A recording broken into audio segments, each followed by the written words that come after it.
ಅಷ್ಟಕ್ಕೂ ಈ ರಾಮಚಂದ್ರ ರಾವ್ ಜೊತೆ ಇರುವ ಮಹಿಳೆಯರು ಯಾರು ಗೊತ್ತಾ? ನೀವೆಲ್ಲೂ ನೋಡದ ಮತ್ತು ಯಾರು ಹೇಳದ ಇಲಾಖೆಯಲ್ಲೇ ಕೆಲಸ ಮಾಡುವ ಮಹಿಳೆಯರೇ ಟಾರ್ಗೆಟ್ ಆದ್ರ?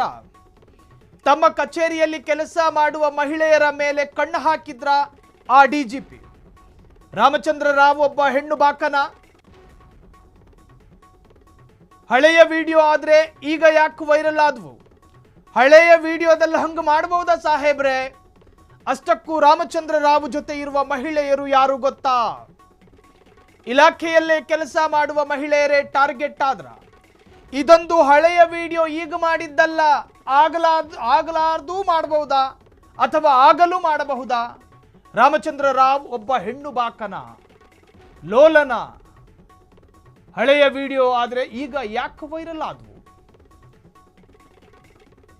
ಅಷ್ಟಕ್ಕೂ ರಾಮಚಂದ್ರ ರಾವ್ ಜೊತೆ ಇರುವ ಮಹಿಳೆಯರು ಯಾರು ಗೊತ್ತಾ? ಖಾಸಗಿ ರೆಸಾರ್ಟ್ನಲ್ಲಿ ನಡೆದಿರ್ತಕ್ಕಂತಹ ವಿಡಿಯೋ ಇದಲ್ಲ. ಸರ್ಕಾರಿ ಕಚೇರಿಯಲ್ಲಿ ಸಮವಸ್ತ್ರಧಾರಿಯಾಗಿ ಕೂತಿರುವ ಕರ್ತವ್ಯ ನಿರತ ಡಿಜಿಪಿ ಕಚೇರಿಗೆ ಬರುವಂತಹ ಹೆಣ್ಣು ಮಕ್ಕಳ ಜೊತೆ ಮಾಡಬಾರದ ಒಂದು ವರ್ತನೆ,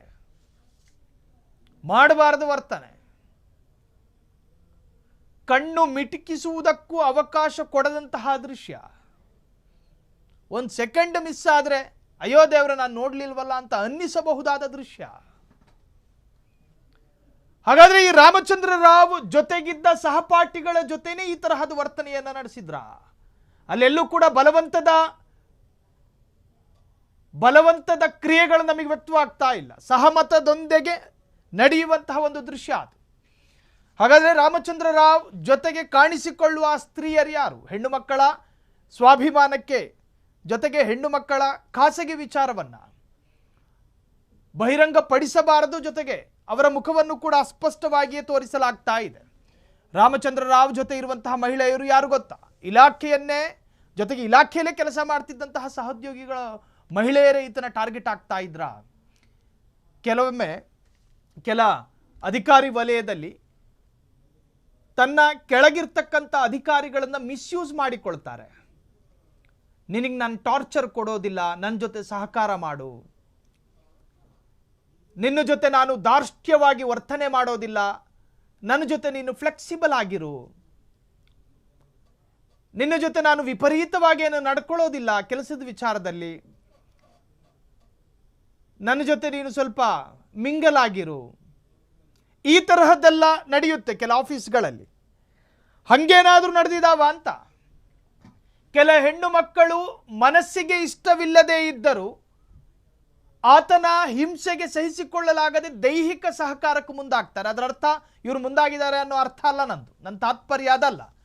ಕೆಲವೊಮ್ಮೆ ಹಂಗೆ ನಡೆಯುತ್ತೆ. ನಾವು ಪ್ರಜ್ವಲ್ ರೇವಣ್ಣರ ಪ್ರಕರಣದಲ್ಲಿ ಸಾಕಷ್ಟು ಚಾರ್ಜ್ ಶೀಟ್ನಲ್ಲಿ ಚರ್ಚೆಯಾದಂಥ ವಿಚಾರಗಳು, ಆಮಿಷಗಳು, ಅನಿವಾರ್ಯವಾಗಿ ನಾನು ದೈಹಿಕವಾಗಿ ದೇಹವನ್ನು ಸಮರ್ಪಣೆ ಮಾಡಬೇಕಾಗಿ ಬಂದಿತ್ತು ಅಂತ ಹೇಳಿ ಕೆಲ ಸಂತ್ರಸ್ತೆಯ ಹೇಳಿಕೆಗಳು ವ್ಯಕ್ತವಾಗಿತ್ತು. ಆ ತರಹದ್ದೇನಾದರೂ ಮ್ಯಾಟ್ರ್ ಇದರಲ್ಲಿ ಇದೆಯಾ ಅನ್ನೋದು ತನಿಖೆ ಆಗಬೇಕು. ಒಂದು ಕಡೆ ಸ್ವತಃ ಡಿಜಿಪಿ ಸಾಹೇಬರು ಯಾವ ಅಂಜಿಕೆಯೂ ಇಲ್ಲದೆ ಹಿಂಗೊಂದು ವೈರಲ್ ಆಗಿದೆಯಂತೆ, ಈ ಬಗ್ಗೆ ಬೇಜಾರಿದೆಯಾ ಅಂತ ಕೇಳಿದ್ರೆ ಆ ಮನುಷ್ಯನ ಕಣ್ಣಲ್ಲಿ ಈಗಲೂ ನಿರಾತಂಕವೇ. ನಾನಲ್ಲ ಅಂತೇಳಿ ನಖಶಿಕಾಂತವಾಗಿ ನಿರಾಕರಣೆ ಮಾಡ್ತಾ ಇದ್ದಾರೆ. ಈಗಾಗಲೇ ಸಿದ್ದರಾಮಯ್ಯನವರು ಹೇಳಿದಂತೆ ಸಂಪೂರ್ಣ ವರದಿಯನ್ನು ತರಿಸೋದಕ್ಕೆ ನಿರ್ದೇಶನ ಕೊಟ್ಟಿದ್ದೀನಿ. ವರದಿ ಬಂದ ನಂತರ ಸಂಬಂಧಪಟ್ಟವರು ತನಿಖೆಯನ್ನು ಮುಂದುವರಿಸ್ತಾರೆ.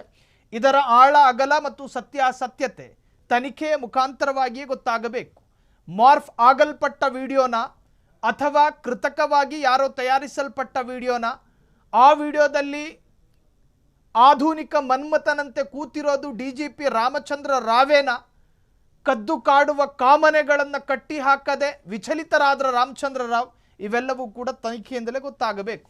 ಒಟ್ಟಾರೆ ಈ ವಿಡಿಯೋ ಈಗ ಸಾಮಾಜಿಕ ಜಾಲತಾಣದಲ್ಲಿ ಊರು ಬಾಗಲಾಗಿದೆ. ಕ್ಷಣ ಕ್ಷಣದ ಸುದ್ದಿಗಳಿಗಾಗಿ ಫ್ರೀಡಂ ಟಿವಿ ಸಬ್ಸ್ಕ್ರೈಬ್ ಮಾಡಿ, ಲೈಕ್ ಮಾಡಿ ಹಾಗೂ ಫಾಲೋ ಮಾಡಿ. ಹೊಸ ಸುದ್ದಿಗಳ ನೋಟಿಫಿಕೇಶನ್ಗಾಗಿ ಬೆಲ್ ಐಕಾನ್ ಮೇಲೆ ಕ್ಲಿಕ್ ಮಾಡಿ.